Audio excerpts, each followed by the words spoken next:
Orforglipron. It's the next GLP-1 to hit the market from Eli Lilly, and we're going to talk about it today.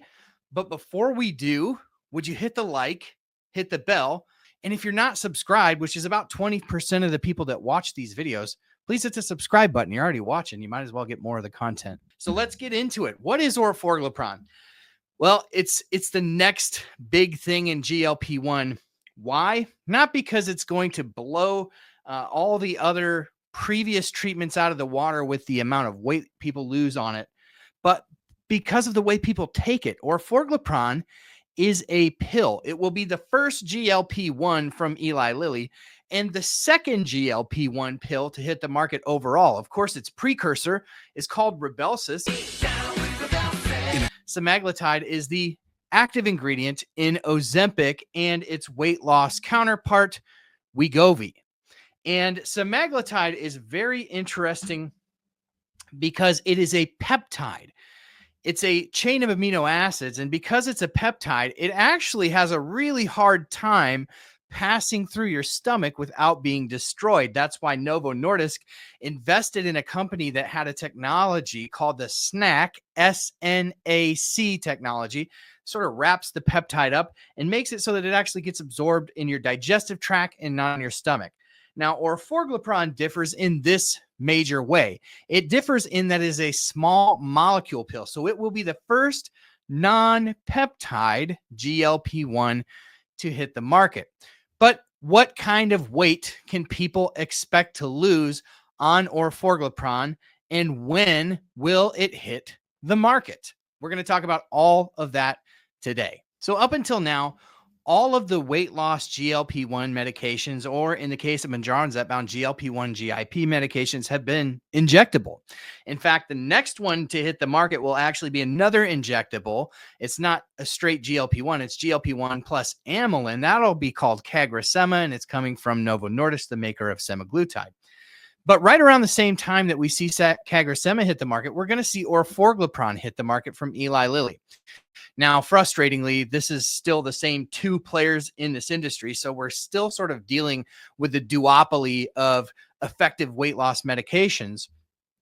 But for the purposes of this video, we're going to talk about Orforglipron, and we're going to talk about what we learned yesterday from the TD Cowen's fireside chat with actually the president of oncology of all things from Eli Lilly. So the conversation was focused around oncology and the development of cancer treatments for Eli Lilly.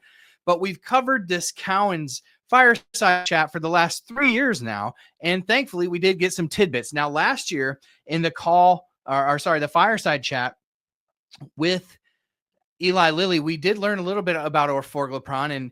And we learned at that time, not a whole lot, but we learned that they were expecting the weight loss to be sort of on par with injectable semaglutide, but sort of vague, right? So let's take a look at what we already knew about Orforglipron going into what we learned just yesterday. So Orforglipron was measured in phase 2 trials. So for the weight loss that they reported in phase 2 at 12, 24, 36, and 45 milligram doses. And it showed promising results in both obesity and type 2 diabetes. And it advanced into these late stage phase 3 trials, which is where they sit now. And Lilly's moving fast. So they have a 2025 submission on the schedule for Orforglipron to be submitted to the FDA for pre-approval. We also know that Eli Lilly has actually stockpiled over $500 million worth of pre-launch inventory of Orforglipron. So this stuff must have quite the shelf life on it.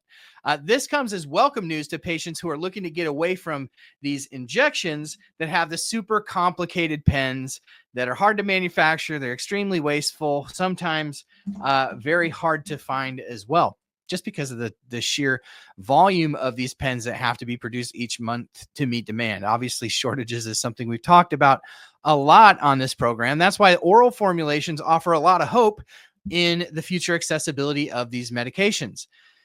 Now, we have phase 3 programs reading out on Orforglipron in 2025. So what's the timeline? Well, in April, we're going to see the primary study end in type 2 diabetes, looking at A1C blood sugar control with orforglipron.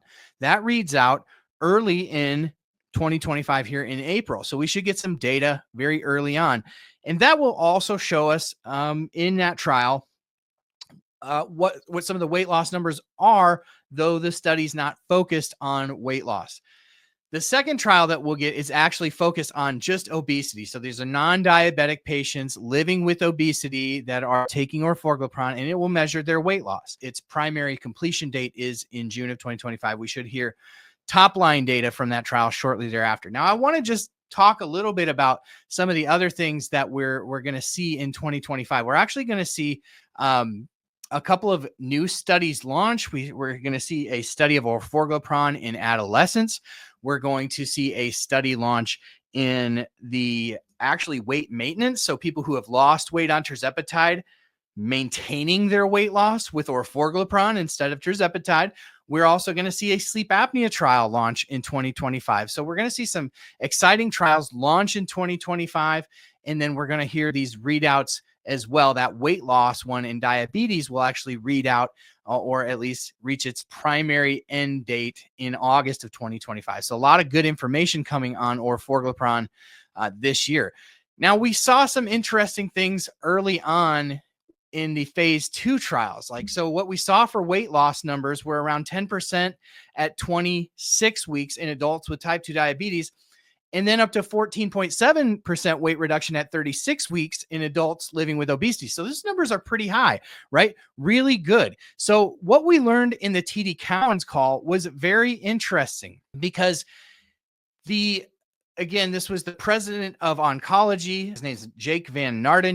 But based upon his comments yesterday, it's kind of got me a little puzzled because basically what he said was that Eli Lilly expects a 5 to 7% body weight loss when that 40-week study in obesity for weight loss reads out in April.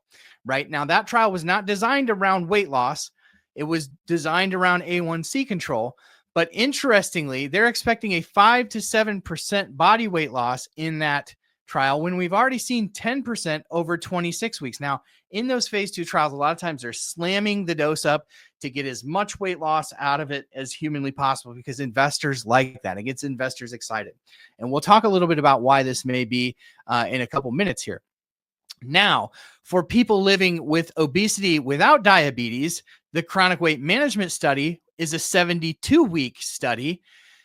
And the basically comparator that this, again, Jake Van Naarden pointed to was that Lilly is expecting at that 72-week point, again, this is the one that reads out in June, they're expecting around 15% weight loss on par with injectable 2.4 milligrams of semaglutide or injectable 5 milligrams of tirzepatide. That's sort of their benchmark. But again, going back to the phase 2 trials, we saw 14.7% weight reduction at 36 weeks in adults with obesity. So essentially, the bar that he's setting here is that after 72 weeks, it will only have reached 15%. So you obviously have to look at those numbers and go, what is going on? Why is the bar so low? And honestly, it's just hypothesizing for me. And I'm curious to hear what you have to think about this in the comments. But it basically means one of two things for me. It means either they are setting low expectations so that they really exceed those expectations. Again, that would be sort of contrary to what we saw with Novo Nordisk and CagriSema. They set the goal very high. They came in underneath and their stock plummeted. Perhaps this is setting the bar low and they expect it to actually be higher, but publicly they're just setting low expectations so that they can exceed the expectations when the trial wraps up. The other thing is perhaps they just dramatically slowed the titration process. In the phase 2 trials, even the longest titration process, I believe, was just a couple of weeks on each starter dose. So the early doses that they sort of titrated up from were 2, 3, 6, 8, and then it went on to 12. And some of the wings of the trial actually had a more rapid titration process, and some went slower because they didn't go as high in the doses. But for the ones that hit the 45 milligrams, they actually titrated up every week, 2, 4, 6, 8, 12, Once a week, they titrate it up until they hit that 45 milligram dose, probably in an effort to keep people on the trial, because you do see in that phase 2, you do see some significant side effects with ramping up the dose very quickly. I think what we probably will see is a combination of, they do expect this to probably read out higher. Again, this is me just speculating. They do expect it to read out a little bit higher, but I think you'll see also a combination of a much slower titration process to manage the side effects so that they don't have huge dropout rates in the phase 3 trials that leave investors going, maybe there's something wrong with Orforglipron.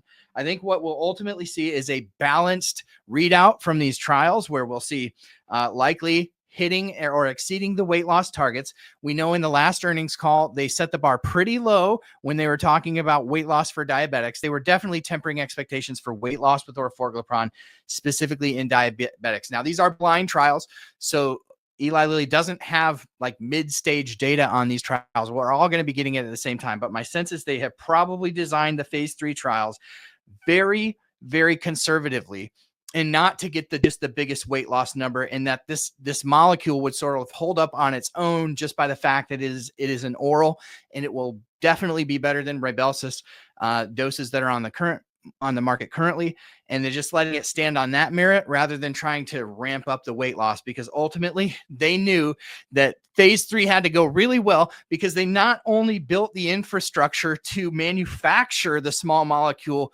GLP-1 pill, they actually, as mentioned earlier in this video, have pre-stocked $500 million plus worth of these pills in inventory to be ready for rollout. Orforglipron's an interesting one. It is sort of the dark horse GLP, because not as many people talk about Orforglipron. It's all retatrutide. It's all CagriSema or Maritide, or the ones that are a little bit farther off, VK2735.